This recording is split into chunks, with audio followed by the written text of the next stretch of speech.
Was there order on the streets at night in the capital of the empire? We continue the subject of the nightlife of the Eternal City and find out whether everything was in order with order, pardon for tautology. To make it clearer, there was no street lighting in Rome until the 3rd century AD. Doors and shutters in mansions, in small and multi-story houses, were tightly closed at night. And it didn't depend on the neighborhood. It was like that everywhere. It was extremely dangerous to stay on the streets. Juvenal wrote, "When the houses are locked, in the shops everything is silent, bolts and chains are pulled, then there will be a man who will rob you, or even a bandit will appear and will act with a knife."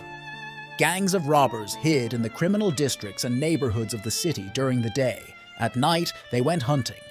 A passerby who had been lingering in a guest house could only count on luck.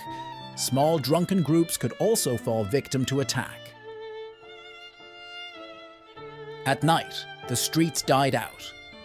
Where did the police look? And were they even there?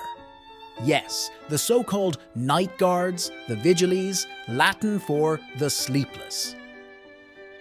These units were founded by Emperor Augustus in 6 AD. Their main task was to fight fires.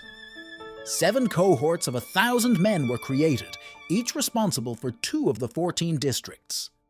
Part of the cohort was stationed at night in a barracks on the border of their 2 districts. Part would patrol the streets, then they would rotate. The number of men in one patrol is unknown, but it was probably impressive. The vigils were armed with buckets, gaffs, axes, and clubs. They were not entitled to serious weapons, swords and spears, because they were mostly freedmen, former slaves. But the available equipment was enough to beat the night bandits to a pulp. Captured brigands were added to the city prisons and then sent as gladiators to the arena. Incidentally, this type of gladiator was called gregarious, which means herd. The vigiles also had problems with the golden youth.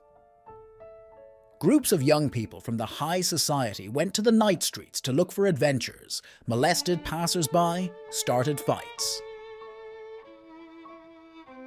The chroniclers wrote about the Emperor Otho that in his youth he and his friends entertained themselves in such a way.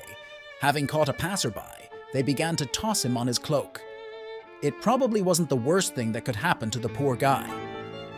The main task of the vigils, fighting fires, is worth dedicating a separate story.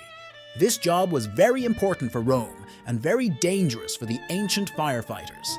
But strangely enough, they were not respected.